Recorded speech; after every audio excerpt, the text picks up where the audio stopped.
Hai semuanya, video kali ini saya akan mengajak kalian untuk melihat bagaimana jutaan telur bulat mungil diubah menjadi ayam dengan teknologi inkubasi modern di peternakan skala besar. Kita juga akan melihat bagaimana campuran jerami digiling dan dicetak menjadi balok persegi panjang hingga bisa menumbuhkan jamur putih yang berharga. Kemudian saya juga akan mengajak kalian untuk mempelajari bagaimana mengetahui lokasi berlian di bawah tanah, hanya dengan menggunakan tanaman. Sebelum kita lanjut, bolehkah Mimin meminta sedikit bantuannya, untuk menekan tombol subscribe atau berlangganan di saluran YouTube kami. Anda mungkin cukup familiar, dengan gambaran kawanan ayam yang terkurung dalam kandang sempit, namun hari ini, saya akan memperkenalkan kalian pada model peternakan yang sama sekali berbeda. Ini adalah model ayam kampung, di mana ayam-ayamnya dibiarkan dan dibesarkan secara unik di lingkungan terbuka yang dekat dengan alam. Dengan model peternakan seperti ini, dihasilkan jutaan telur lezat setiap tahunnya, beserta daging ayam yang kualitasnya lebih unggul, dan cita rasa yang lebih nikmat dibandingkan dengan metode peternakan tradisional. Bergabunglah dengan saya dalam menjelajahi peternakan unik ini, mulai dari peternakan ayam kampung, hingga pengumpulan telur dan industri pengolahan ayam. Berbeda dengan model pertanian industri tertutup, orang-orang di Perancis dan banyak negara Eropa lainnya, memilih untuk beternak ayam di lingkungan terbuka. Dengan memanfaatkan lahan yang tersedia secara maksimal, petani di sini telah membangun lahan pertanian yang menampung sekitar 6.000 dan 20.000 ekor ayam. Sebelum memulai proses inkubasi, petani menyebarkan lapisan jerami bersih di bawah nampan atau lantai, untuk memberikan bantalan dan menahan kehangatan bagi telur. Telur yang telah dibuahi dipilih dengan hati-hati agar bersih, dan tanpa noda, kemudian ditempatkan ke dalam sistem penyortiran telur otomatis. Mesin ini menggunakan mekanisme penghisapan vakum, untuk mengangkat setiap telur secara perlahan, dan meletakkannya ke dalam baki inkubasi dengan presisi dan konsistensi.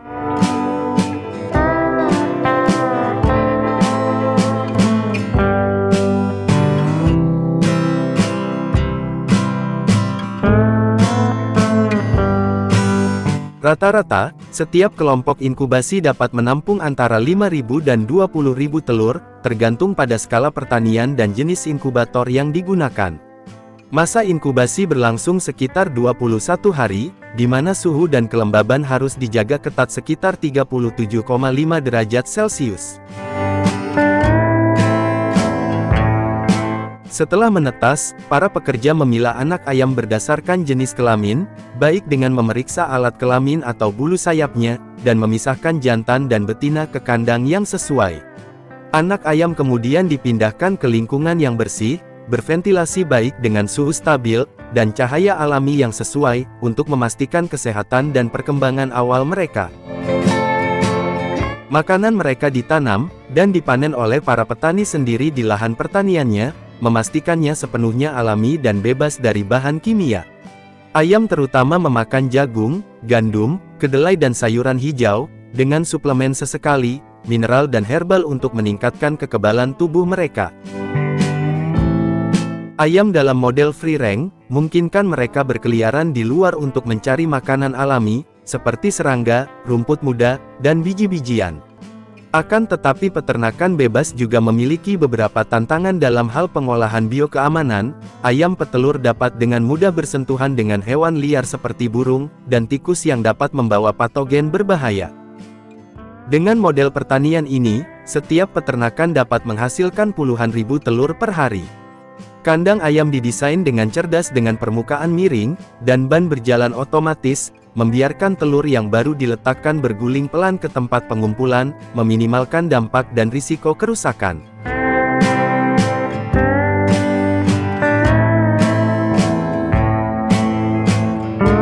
Setelah dipindahkan ke area pengumpulan, telur-telur tersebut dikirim melalui sistem pencucian otomatis. Mesin modern memastikan kulit telur dibersihkan dengan lembut, tanpa retak sambil menghilangkan kotoran dan bakteri secara menyeluruh. Telur dikeringkan dan diperiksa kualitasnya, dan dipindahkan ke jalur pengemasan. Di sini, tanggal produksi dicetak langsung pada kulit telur, untuk memastikan ketertelusuran. Terakhir, Telur-telur tersebut dikemas ke dalam nampan yang dirancang khusus, dengan bantalan yang tepat, dan retensi bentuk untuk memberikan perlindungan maksimal selama pengangkutan dan penyimpanan. Setelah proses peternakan dan panen, semua operasi di pabrik pengolahan ayam dilakukan dalam sistem tertutup, memastikan standar kebersihan dan keamanan pangan tertinggi. Ayam-ayam tersebut digantung pada kait otomatis, dan dicelupkan ke dalam air panas untuk melembutkan kulitnya, sehingga proses pencabutan bulunya menjadi lebih mudah. Ayam-ayam diangkut dengan mulus melalui berbagai bagian melalui sistem konveyor modern, memastikan kontinuitas dan efisiensi sepanjang proses. Ceker ayam biasanya diolah secara terpisah. Setelah dipotong, kaki dipindahkan ke konveyor terpisah, atau area untuk pembersihan dan pengemasan, karena dianggap sebagai produk bernilai tinggi. Untuk memudahkan pengeluaran organ dalam secara higienis dan efisien, ayam-ayam tersebut melewati mesin yang dirancang untuk memotong tembolok, dan mengeluarkan kotorannya. Mesin-mesin ini biasanya menggunakan pisau tajam yang dikontrol secara presisi, untuk melakukan tugas tanpa merusak bagian lain dari ayam. Mesin eviscerasi dilengkapi dengan lengan robotik S, atau kait khusus yang dirancang agar sesuai dengan bentuknya, dan ukuran rongga perut ayam. Lengan-lengan ini dengan hati-hati membuka rongganya, dan dengan lembut mengekstrak seluruh massa organ internal. Tergantung pada permintaan pasar dan konsumen, ayam dapat dikemas utuh, atau dipotong menjadi porsi yang sesuai. Telur dari ayam kampung tidak hanya kaya nutrisi, tetapi juga merupakan bahan yang umum dalam banyak hidangan lezat sehari-hari, seperti telur rebus, telur mata sapi, atau pai telur. Melalui model peternakan ayam kampung, kita tidak hanya menyaksikan nilai gizinya, tetapi juga merasakan rasa hormat terhadap alam, dan langkah menuju pertanian berkelanjutan. Sekarang mari kita lanjut di pembahasan lainnya. Tahukah Anda, bahwa jamur kancing adalah jamur yang paling banyak dikonsumsi di dunia, dengan lebih dari 1 miliar pon yang dipanen setiap tahunnya? Jamur putih kecil ini mungkin terlihat sederhana, tetapi di balik setiap jamur yang dikemas dengan sempurna di piring Anda, terdapat perjalanan luar biasa dari penanaman berteknologi tinggi, pemanenan yang tepat, dan pemrosesan yang cermat. Bergabunglah dengan saya, untuk menyelami dunia produksi jamur kancing yang menakjubkan, dari pabrik hingga ke meja lebih cepat, dan lebih segar dari sebelumnya. Anda mungkin tidak tahu perjalanan jamur kancing sebenarnya dimulai dengan kompos, dan bukan sembarang kompos. Ini adalah campuran khusus yang terbuat dari jerami, yang berfungsi sebagai dasar pertumbuhan sempurna untuk jamur kecil yang lezat ini. Di antara berbagai jenis jerami, jerami gandum adalah yang paling umum digunakan. Sebelum dicampur dengan kompos, jerami direndam dalam air untuk melunakkannya, sehingga lebih mudah dipecah dan tercampur dengan bahan organik lainnya. Setelah merendam jerami, langkah selanjutnya adalah penanaman. Jamur kancing mungkin terdengar sedikit aneh, Anda mencampurnya dengan kotoran ayam atau kuda, tapi bukan itu saja, gipsum juga ditambahkan. Ini membantu menjaga kompos agar tidak terlalu lengket, dan menyeimbangkan pH yang membuat seluruh campuran lebih mudah diolah, dan lebih baik untuk pertumbuhan jamur.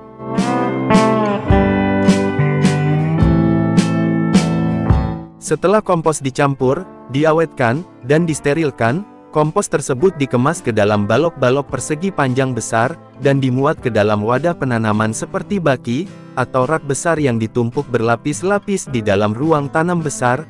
Namun sebelum jamur mulai tumbuh, ada satu langkah penting lagi, selubung. Saat itulah lapisan lumut pit basah, yang dicampur dengan batu kapur disebarkan di atas kompos di dalam wadah. Lapisan ini membantu mempertahankan kelembaban, dan memicu jamur untuk mulai terbentuk. Setelah lapisan selubung sudah terpasang dan stabil, maka tibalah waktunya untuk penyiraman dan masa pemulihan. Selama tahap ini, ruangan dijaga pada suhu stabil antara 22 hingga 25 derajat Celcius, dan air diaplikasikan perlahan di atas lapisan selubung selama sekitar 6 hari, sekitar 20 hingga 25 liter per meter persegi. Sementara semua itu terjadi, spora jamur atau miselium mulai tumbuh, dan menyebar di bawah lapisan. Setelah masa pemulihan jamur kembali aktif, dan mulai berkembang, Berikutnya adalah tahap tunas, disinilah segalanya mulai menjadi menarik, suhu diturunkan hingga sekitar 19 derajat Celcius, untuk memicu pembentukan tunas. Setelah sekitar 2 minggu, Anda akan mulai melihat kuncup jamur kecil pertama muncul di permukaan, dan pada minggu ketiga, mereka telah tumbuh cukup besar untuk dipanen. Sungguh menakjubkan seberapa cepat mereka berkembang setelah kondisinya tepat. Di beberapa pabrik jamur modern, mesin pemanen berteknologi tinggi, dan sistem pembersih jamur otomatis, mengambil alih sebagian besar pekerjaan berat, sehingga pekerjaan menjadi jauh lebih mudah. Namun di tempat-tempat yang pemanenannya masih dilakukan dengan tangan, hari panen merupakan suasana yang ramai, dan semarak pekerja menjadi detektif jamur, dengan hati-hati memindai setiap tutup kecil, untuk mencari pilihan yang tepat dengan jari-jari yang cekatan, dan pisau kecil yang dapat diandalkan. Mereka dengan cepat memotong pangkalnya, tidak ada waktu yang terbuang, tidak ada memar, hanya gerakan yang halus dan tepat. Ini adalah tarian halus antara kecepatan dan kepedulian. Segera temukan bagian yang tidak sempurna, potong perlahan dan pastikan hanya jamur paling segar, dan paling halus yang lolos ke langkah berikutnya. Permukaannya halus dan kencang, dengan warna putih krim yang menandakan kesegaran. Pada tahap ini insang di bawah tutupnya belum terbuka sepenuhnya, yang berarti jamur masih muda dan empuk sempurna untuk dipetik, dan dimakan tepat setelah jamur dipanen. Jamur tersebut dimasukkan dengan hati-hati ke dalam wadah plastik besar, melalui sabuk konveyor yang membantu memindahkannya dengan lancar, dan cepat tanpa merusak jamur yang rapuh. Tempat besar ini berfungsi sebagai unit penyimpanan dan transportasi sementara di dalam pabrik, kemudian sekitar setengah dari tempat yang berisi jamur segar murni diangkut ke area pengemasan. Di sini jamur dibagi dengan hati-hati menjadi porsi-porsi kecil yang mudah dikonsumsi. Dan inilah separuh lagi tempat penyimpanan jamur. Mereka dikirim ke area penyortiran, tempat sistem konveyor mengambil alih. Sejalan dengan itu, mesin sortir dan pemindai bekerja sama untuk secara cermat memilih hanya jamur terbaik, jamur berkualitas tinggi untuk disisihkan, untuk diproses lebih lanjut guna memastikan hanya produk terbaik yang lolos dalam rantai produksi. Setelah disortir, jamur yang terpilih melewati proses pencucian yang lembut, untuk menghilangkan sisa kotoran atau serpihan, memastikan jamur bersih dan siap untuk proses selanjutnya di jalur produksi. Setelah jamur kancing benar-benar bersih, jamur tersebut menjalani proses balancing cepat, untuk mempertahankan tekstur dan rasanya setelah direbus. Beberapa jamur dikeringkan dengan udara secara perlahan, untuk menghilangkan kelebihan air, sementara jamur lainnya diiris menjadi potongan-potongan tipis. Jamur olahan ini kemudian menjadi dasar untuk berbagai produk matang, atau makanan siap saji yang praktis, menjadikannya sempurna untuk santapan cepat saji dan hidangan lezat. Jamur kancing sangat mudah diiris karena dagingnya lembut dan halus. Jamur kecil ini juga sangat berguna di dapur. Mereka sempurna dalam hidangan pasta, tumisan, salad, sup, dan saus. Mereka juga cocok sebagai topping lezat pada pizza, burger, atau sekedar ditumis dengan mentega, bawang putih, dan rempah-rempah sebagai lauk lezat, terutama jika dipadukan dengan stik dan daging panggang. Dari segi rasa, jamur kancing menghadirkan rasa umami yang ringan, namun memuaskan, yaitu perpaduan gurih dari rasa tanah, daging dan kaldu. Jamur kancing kaya akan nutrisi, bermanfaat seperti vitamin B dan D, mineral seperti selenium dan kalium, serta serat makanan rendah kalori dan lemak. Jamur ini merupakan tambahan sehat untuk banyak makanan.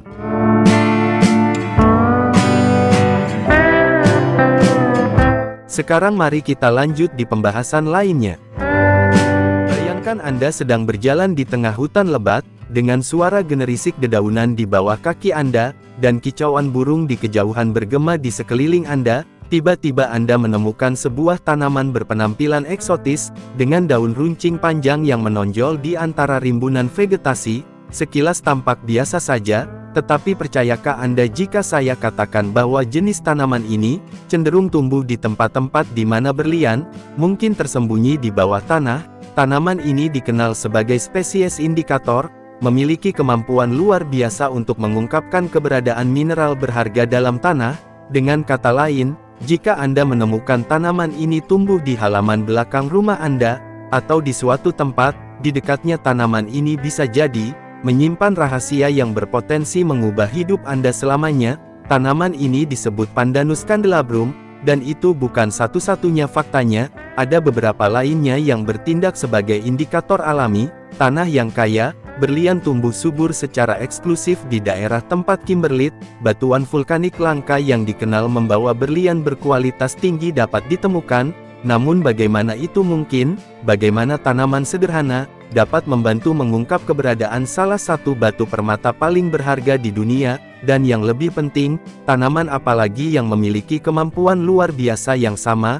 Baiklah, itulah yang akan kita bahas dalam video hari ini. Anda akan menemukan bagaimana alam itu sendiri dapat menjadi sekutu yang kuat dalam pencarian harta karun tersembunyi, mempelajari cara mengidentifikasi spesies unik ini, dan memahami mengapa mereka hanya 4 di lokasi yang kaya akan mineral langka, seperti berlian. Jadi bersiaplah.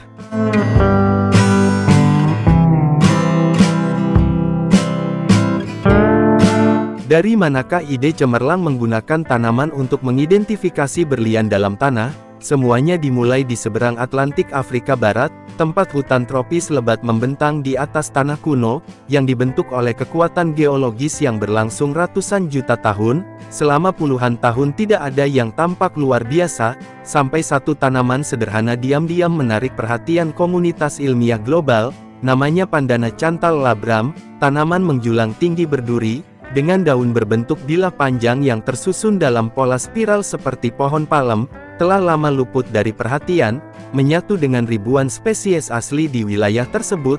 Namun pada tahun 2015, sesuatu berubah. Ahli geologi dan ahli berlian, Stephen Haggerty dari Universitas Internasional Florida, membuat pengamatan yang aneh. Tanaman ini tidak pernah muncul di sembarang tempat. Setiap kali ia muncul, survei geologi mengungkapkan pola yang mencolok. Selalu ada jejak kimberlite yang terkubur di bawah akarnya. Haggerty yang sebelumnya bekerja di Survei Geologi Amerika Serikat, dan diakui sebagai salah satu spesialis terkemuka dunia dalam pencarian berlian, menjadi tertarik dengan frekuensi kolerasi ini. Setelah bertahun-tahun melakukan penelitian lapangan di Liberia, mengkonfirmasi hubungan antara Pandanus candelabrum dan keberadaan kimberlite, batuan vulkanik yang dikenal sebagai inang utama berlian alam. Ini adalah pertama kalinya tanaman diidentifikasi sebagai bioindikator langsung kimberlite, dan sebagai perluasan potensi pemandu untuk menemukan batu permata. Nah, jika Anda tidak familiar dengan kimberlite, berikut penjelasan sederhananya. Ini adalah struktur geologi berbentuk corong, yang berasal dari kedalaman lebih dari 150 km di dalam bumi. Selama letusan gunung berapi yang langka, pipa kimberlite mengangkut berlian yang terbentuk di mantel bumi, sampai ke permukaan. Mereka tidak menciptakan berlian sendiri, mereka berfungsi sebagai lift alami, membawa kristal karbon bertekanan tinggi ke atas hingga mendingin, dan mengeras di dekat kerak selama jutaan tahun. Batuan ini terurai melepaskan mineral-mineral kecil ke dalam tanah, dan itulah jenis tanah yang menarik tanaman Pandanus candelabrum. Saat kimberlite terurai, ia memperkaya tanah di sekitarnya dengan magnesium, kalium, fosfor, kalsium, dan bahkan nikel. Nutrisi yang dibutuhkan tanaman unik ini untuk tumbuh subur. Ia tidak hanya menoleransi unsur-unsur itu tergantung pada mereka. Di tanah biasa ia tidak akan tumbuh, seolah-olah spesies ini berevolusi secara khusus untuk bertahan hidup di tempat yang sama, di mana berlian mungkin bersembunyi. Jadi perilaku semacam ini sangat jarang terjadi. Sebagian besar tumbuhan beradaptasi dengan beragam kondisi, tetapi Pandanus candelabrum telah menghubungkan kelangsungan hidupnya secara langsung dengan geologi bawah tanah. Keputusan evolusioner tersebut menjadikan alat yang sangat ampuh bagi para ahli geologi, penjelajah, dan mencari batu permata.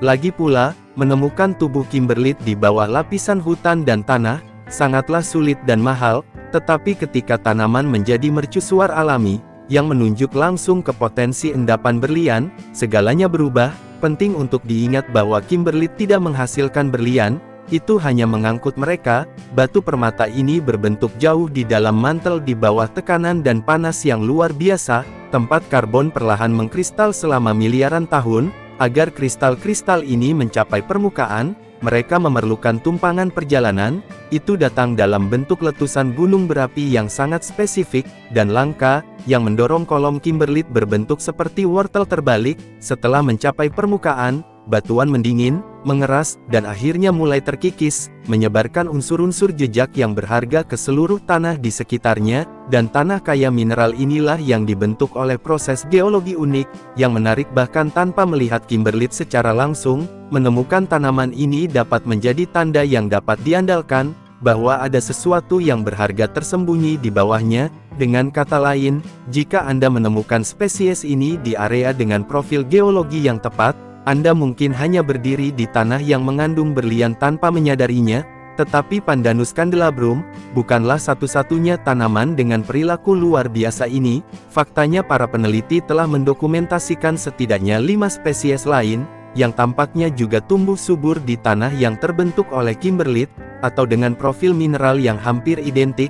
Masing-masing dari mereka dengan caranya sendiri, telah beradaptasi untuk bertahan hidup dalam kondisi langka. Ini menjadi semacam kompas alami bagi siapapun yang mencari berlian tersembunyi.